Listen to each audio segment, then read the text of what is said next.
사실 노아 방주가 언제 일어났었는가? 이것을 역사적으로 따지기 어려울 만큼 옛날의 일입니다. 자, 그때 일어난 일이, 그 사건이 오늘 우리와 무슨 관련이 있을까 싶지만 하나님이 하신 일들은 그 영적인 원리가 동일하기 때문에 이 시대에도 똑같이 적용될 수 있다는 것을 우리가 알아야 합니다. 무엇보다도 예수 그리스도 안에서 모든 말씀은 하나님의 약속은 우리에게 예가 된다, 예스가 된다 라고 성경 말씀하고 있기 때문에 오늘 말씀 속에서 이 시대에 우리에게 주시는 주님의 귀한 교훈이 있을 줄로 믿습니다. 그 음성 듣는 이 시간 되어지기를 소망합니다. 자, 모두가 하나님을 버리고 부패해버린 세상이 되었습니다. 사람들이 얼마나 타락했는지 하나님이 더 이상은 참으실 수 없는 임계점에 도달했다는 겁니다. 여러분 그런 경우 없습니까? 그 과일 상자 안에 여러 과일들이 있는데 이거를 그냥 방치했다가 나중에 열어보니까 어느 것 하나 건질 것 없이 다 썩어버린, 그 중에서 뭘 건지겠습니까? 그때 그냥 다 버리는 수밖에 없죠. 사람들의 마음이 부패하고 타락해서 이제는 더 이상 소망이 없게 됐을 때 그때는 하나님의 심판이 임하는 것입니다. 자, 이렇게 모든 사람이 부패하고 타락했지만 하나님은 노아를 가리켜서 그가 의로운 자다 말씀하십니다. 하나님을 경외하는 노아의 가족들, 하나님이 그들을 건지기를 원하셨죠. 그래서 노아에게 뭐라고 말씀하십니까? 너와 너의 가족들을 위해서 방주를 지어라. 방주의 규모가 어느 정도 됩니까? 방주의 길이가요 300규빗, 환산하면 137m, 가로가 23m, 높이가 14m. 자, 어마어마한 크기의 그 당시 사람들로는 상상하기 어려운 그런 규모의 방주를 짓습니다. 자, 방주라는 말 우리가 자꾸 들어서 익숙하지만 사실 이 방주는 이 여느 배와는 다릅니다. 보통 배는 노를 젓든지 또는 뒤에 엔진을 두고서 내가 원하는 곳으로 키를 조정해서 가잖아요. 방주는 그런 게 없습니다. 그냥 떠 있는 게 주 기능입니다. 이런 방주를 지으라고 하신 거죠. 여기에는 목적이 있습니다. 우리의 인생의 방주를 이끌어 가시는 분은 하나님이시다. 그 하나님께 모든 걸 다 맡기고 그저 물 위에 떠 있는 방주, 이 방주를 지으라고 하시는 겁니다. 자, 노아가 가족들과 함께 하나님 말씀대로 방주를 만들었는데요. 얼마나 걸렸을까요? 기간이? 노아가 500세 때 명령을 받았고 600세 때 비가 왔습니다. 그러니까 제일 길게 잡으면 한 100년 걸린 거죠. 자, 이 어마어마한 기간 동안 노아와 가족들은 자신들의 모든 것을 다해서 방주를 짓고 또 읽었던 본문 말씀처럼 이제 그 안에 들어오게 될 동물들이 또 새들이 먹을 양식까지도 다 비축하는데 이 100년이라는 세월을 쏟아부었습니다. 드디어 방주가 완성이 되었습니다. 이제 하나님께서는 노아에게 탑승하라 말씀을 하시죠.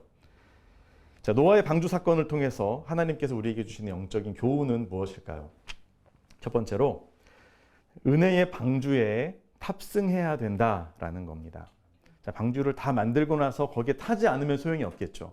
자, 6장에서 이렇게 방주를 만들라 말씀하시고 그리고서 노아가 그 말씀대로 준행했다라고 나옵니다. 그리고 7장 1절에서 이제 이렇게 하나님께서 말씀하십니다. 여호와께서 노아에게 이르시되 너와 네 온 집은 방주로 들어가라. 자, 이제 들어가라라고 하는 탑승 명령이 떨어졌습니다. 자, 그 당시까지만 해도 방주의 문은 열려 있었죠. 누구나 들어올 수 있는 상태였습니다. 하지만 아무도 거기에 타려 하지 않았을 겁니다.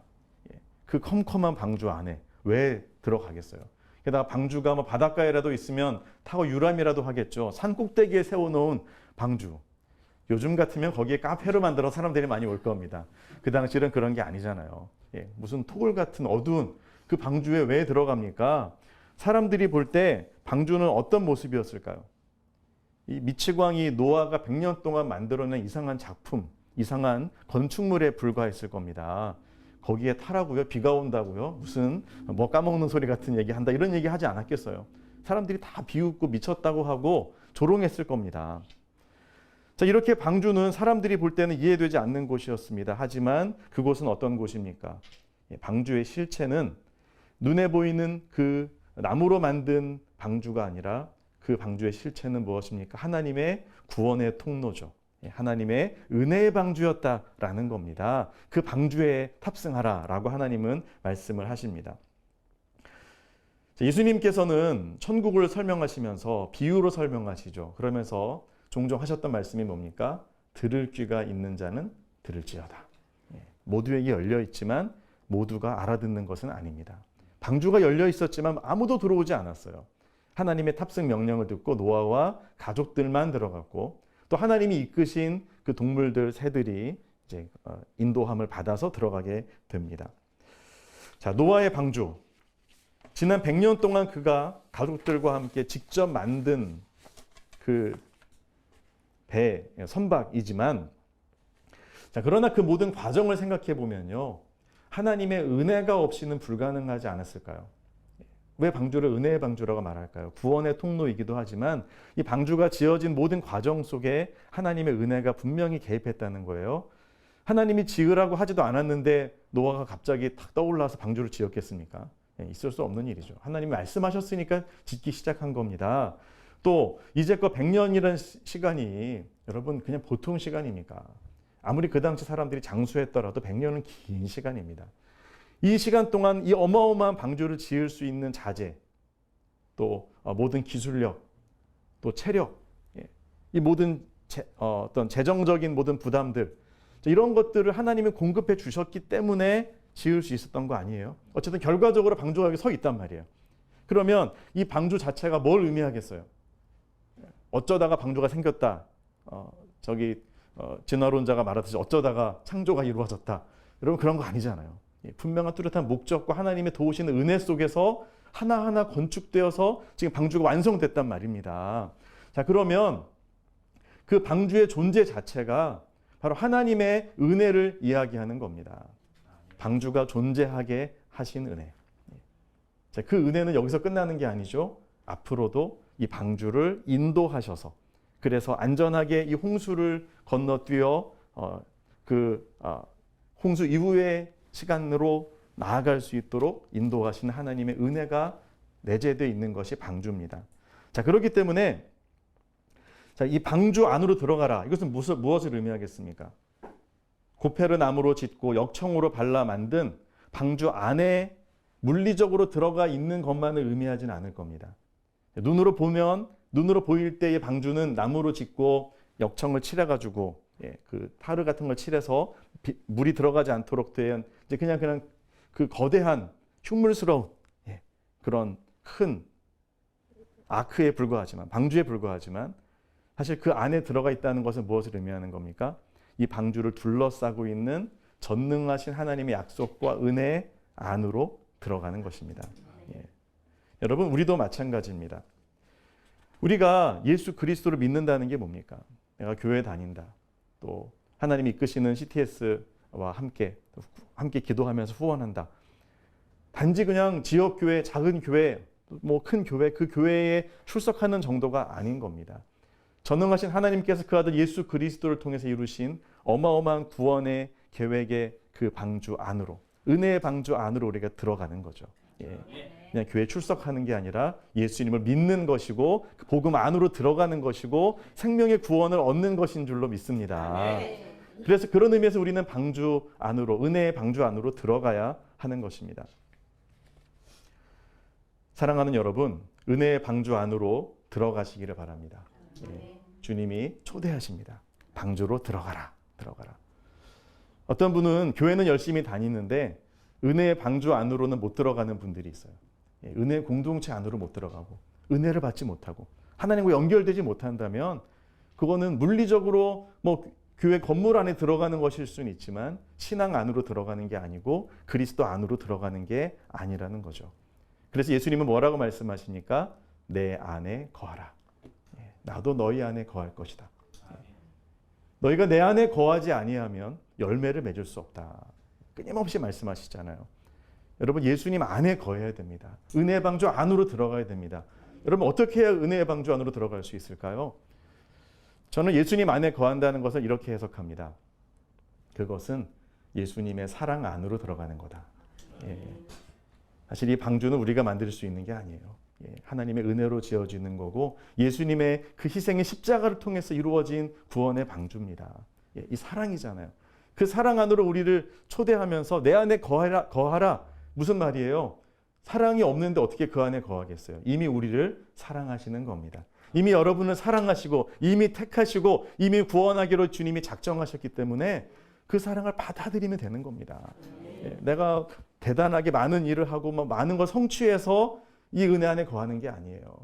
은혜 안에 거하는 방법은 그냥 그 사랑을 받아들이고 그 사랑 때문에 내가 봉사하고 사랑 때문에 이렇게 모여서 기도하시고 헌신하는 것 아니겠습니까? 여러분 예수 그리스도의 사랑 안에 거하는 여러분도 되시길 축복합니다. 방주 안에 은혜의 방주 안에 들어가라. 자, 두 번째로 오늘 본문에서 우리가 얻게 되어지는 교훈은 뭡니까? 두 번째로요. 은혜의 사명을 감당하라라는 겁니다. 자, 방주에 탑승하고 나서 홍수가 시작이 되어집니다. 비가 억수같이 내리고 또 샘이 터져 나오고 하면서 점점점 이 물의 수위가 높아져서 이제 모든 산들을 다 뒤덮게 되죠. 방주가 떠오릅니다. 자, 그리고 나서 이제까지는 지난 100년 동안 노아와 가족들은 방주를 짓는 일에 올인했습니다. 양식을 준비하는 일에 올인했습니다. 그런데 이제부터는 역할이 바뀌는 겁니다. 사명이 바뀌는 겁니다. 자, 뭘 해야 됩니까? 이제부터는 방주 안에서 그 동물들을 케어해야죠. 계속 배고프다고 매하고 막 먹을 거 줘야 될 거 아닙니까? 그렇죠? 준비한 양식을 먹여야 되고 또 똥은 어찌나 그리 많이 싸는지 계속 똥을 싸대면 놔두면은 여기가 방주 아닌지 화장실인지 모르게 되잖아요. 계속 이 분뇨들을 치우고 또 아픈 동물들은 없는지 서로 싸우다 다치지는 않는지 다 돌아보면서 이렇게 서로 나누고 또 안전하게 하게 하는 이들을 돌보는 역할이 주어졌다는 것이죠. 여러분 이것이 은혜의 사명이다라고 우리는 고백할 수 있습니다. 왜 그럴까요? 하나님이 맡겨주신 이 동물들이 어느 것 한 마리 필요 없는 게 없어요. 여러분 방주 안에서 죽었다. 그 7쌍이 그 2쌍, 3쌍들이 다 죽었다. 어떻게 되겠습니까? 그러면 멸종하는 겁니다. 이제는 지구상에 더 이상 그 종은 남아있지 않게 되는 거죠. 자, 그러니까 미우나 고우나 그 한 마리 한 마리 동물들이 얼마나 귀한지를 생각하면서 그들을 돌보는 이 은혜의 사명을 이제 노아와 가족들은 받았다라는 겁니다. 여러분, 이 피조 세계를 돌보고 보호하는 이 사명은 원래 아담에게 주셨던 사명이죠. 땅을 정복하라, 돌보고 생육하여 번성하라. 이 지구를 돌보라고 하셨는데 지금 이 세계는 지구를 돌보는 게 아니라 자기 욕심을 채우다가 지금 기후 위기를 맞아가지고 지금 다 망하게 생겼습니다. 핵폭탄 안 터져도 알아서 지금 다 죽게 생겼어요. 여러분, 이 기후를 우리가 돌아보고 또 보듬는 것도 우리의 사명 중에 하나입니다. 또 더 중요한 건 뭐겠습니까? 생명을 살리는 거죠. 예수 그리스도의 복음을 전하고 정말 그들을 천국까지 이끌어갈 수 있는 하나님이 내게 맡겨주신 사람들, 그 사람들은 어쩌면 이 노아에게 있어서 이 동물들을 바라보는 이 시선과 비슷할 수도 있습니다. 그들과 우리와의 관계가. 동물들이요 노아를 못 알아봐요. 누구세요? 막 이러고 그냥 그러고 있어요. 근데 노아는 이 동물들을 사랑하고 계속 공급해 주잖아요. 우리 이웃들이 복음을 받아들이지도 않아요. 믿으려 하지도 않아요. 오히려 우리를 박해해요. 분노해요. 그래도 우리는 그들을 위해서 기도하고 선교하고 또 생명의 복음, 사랑의 복음을 전할 사명이 우리에게 있다는 거죠. 이 세계를 향한 선교적인 삶. 이것이 우리에게 주어진 사명입니다. 이것이 은혜의 사명이다라는 거죠.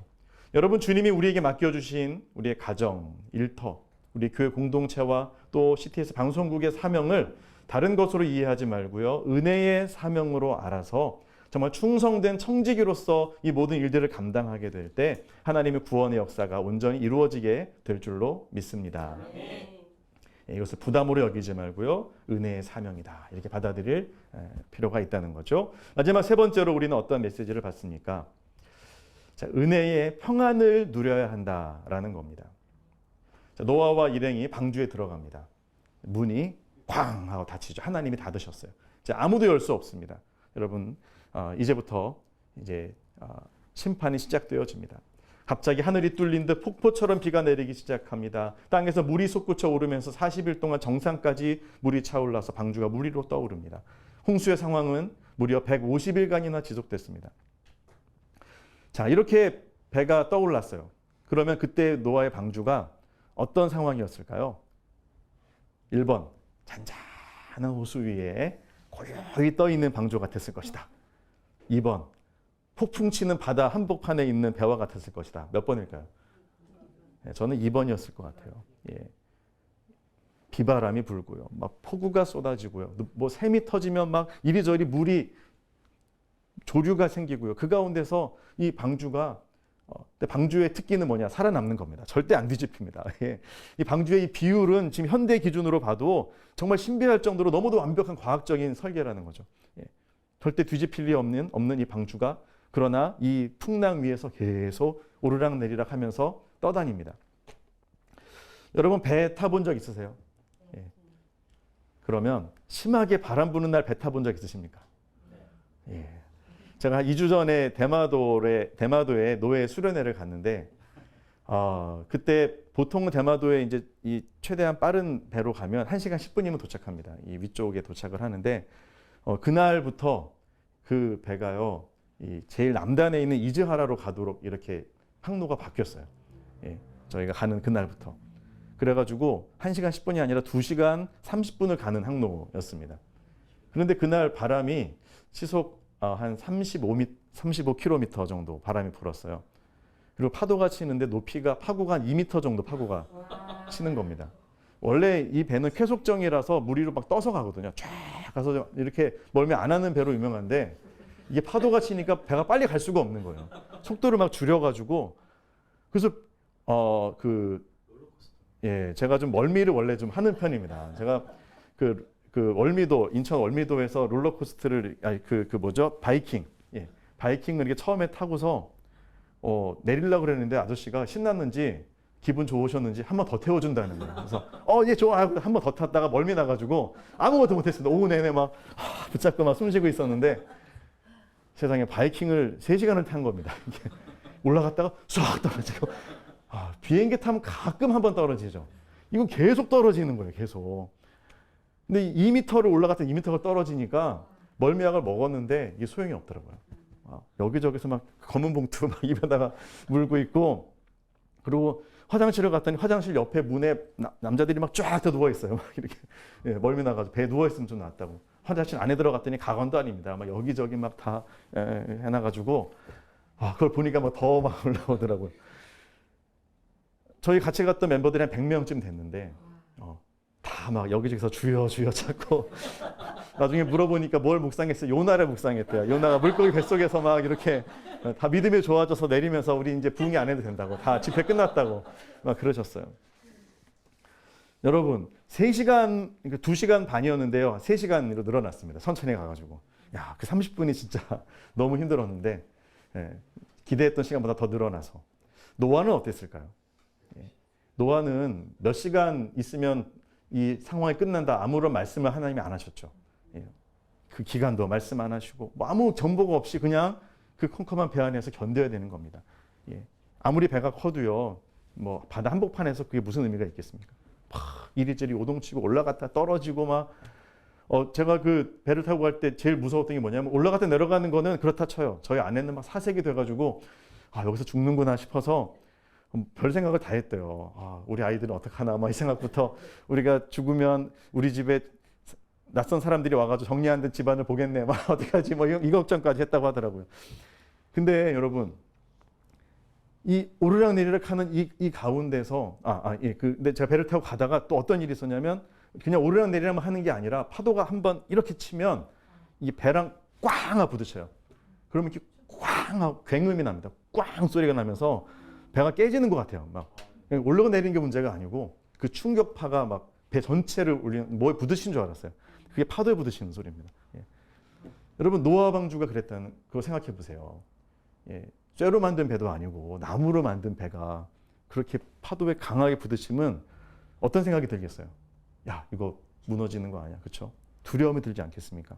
역청을 칠하긴 했는데 그게 뭐 얼마나 견고하겠어요. 파도가 막 치면 뚫고 들어갈 수도 있지 않아요. 그러면 물이 새면 어떡하지? 별 걱정이 리더인 노아의 마음에 떠오르지 않았을까요? 게다가 얼마나 오래 이렇게 지속돼야 되는지도 아무런 기약도 없이 지금 양식도 점점 떨어져 가는데 계속 이 시간은 길어져만 간다. 이러다 굶어 죽는 거 아니야? 또 뭐 노가 있으면은 저기가 복물이면 그쪽으로 저어서 갈 텐데 노도 없어요. 예. 여러분 만약에 노아의 방주가 뭐 아라랏산에 나중에 딱 걸리게 되지만 하나님의 은혜죠. 만약에 아라랏산으로 안 가고 바람이 이렇게 불어가지고 뭐 태평양 한가운데로 갔다. 예. 그럼 어떻게 되겠어요? 아무리 홍수가 끝나도 거기서 굶어 죽을 겁니다. 예. 그렇잖아요. 바다 한복판에서 어떻게 하겠어요? 하나님의 은혜죠. 자, 노아가 이 두려움, 과연 이 배는 안전할까? 역청은 제대로 작용을 할까? 물이 새면 어떻게 할까? 황소리 날 때마다 불안에 떨고 일정표가 없잖아요. 그 성격이 이 피가 아니라 제인분들, 계획대로 해야 되는 분들, 이 계획대로 안 되면 얼마나 불안하고 스트레스 받습니까? 노아가 정말 계획대로 모든 일을 했는데 지금 여기서 틀어지잖아요. 내 계획대로 되는 게 아무것도 없잖아요. 아무것도 내가 손쓸 방법이 없고. 생존할 수 있는 물과 식량은 충분할까? 내가 과연 살아남을 수 있을까? 하지만 여러분 결과적으로 보면요. 배는 잘 견뎌냈습니다. 견뎌냈습니다. 하나님이 이 배가 감당하지 못할 상황을 허락하지 않으신 거죠. 진짜 뭐 어떤 이 암초에라도 걸려서 하면 부서질 수 있잖아요. 이 시대에도 배가 좌초하는데. 근데 하나님이 지켜주신 거죠. 그렇죠? 식량 충분했습니다. 190일 이후에 이제 물이 빠져서 정착하게 되죠. 안착하게 되죠. 충분히 굶어 죽었던 기사가 없어요. 내가 지금 최선을 다해 준비한 것, 하나님이 이것을 쓰셔서 부족하지 않게 하셨다. 저는 이것이 하나님의 은혜인 줄로 믿습니다. 여러분 그렇습니다. 하나님의 은혜는 우리가 알지 못하는 사이에도 진행되어지고 있습니다. 그 은혜가 있으면 충분합니다. 우리는 그 은혜를 신뢰하면서 안정감을 누릴 필요가 있다라는 거예요. 러시아 시베리아에서 31년을 선교하신 선교사님을 어제 만나 뵙고 좀 이야기를 나누고 했었는데요. 겨울에 영하 한 40도에서 50도 정도 내려간답니다. 아무리 난방을 해도 집안에 다 얼음이 계속 생기면서 이 추위가 밀려 들어오는데 진짜 온몸에 동상이 걸리고 견디기가 어려운 그런 상황. 그런 곳에서 31년은 빈민 선교를 하고 또 알타이 공화국까지 말을 13시간을 타고 가서 복음을 전하는 그런 사역을 계속 해오고 계시는데 그분이 이런 고백을 하시더라고요. 선교사가 선교를 오래 하면 할수록 말수가 적어진다 그러시더라고요.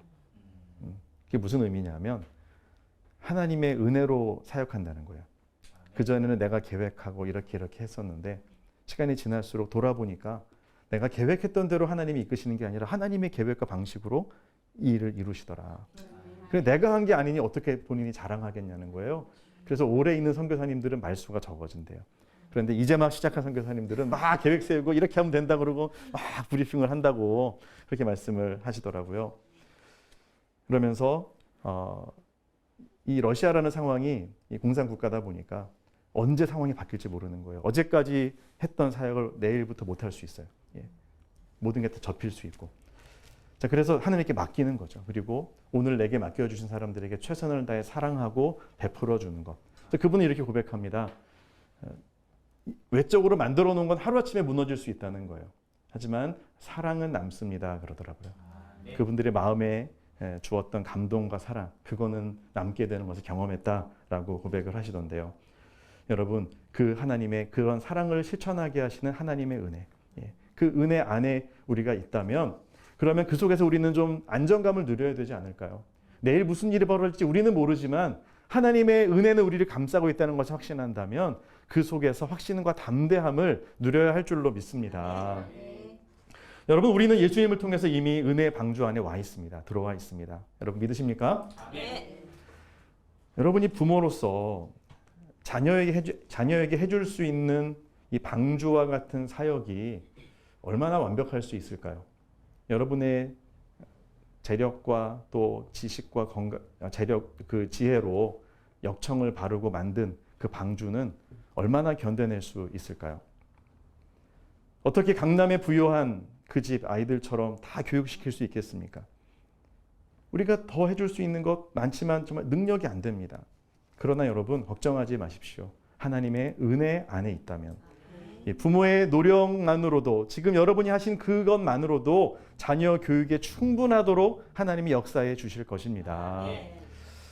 세상에 있는 수많은 미디어의 그 영향력, 세상의 물결, 또 거대한 방송국들, 또 여러분 CTS의 사역이 그런 사역과 대응해서 복음 사역을 얼마만큼 충분히 이루어갈 수 있을까?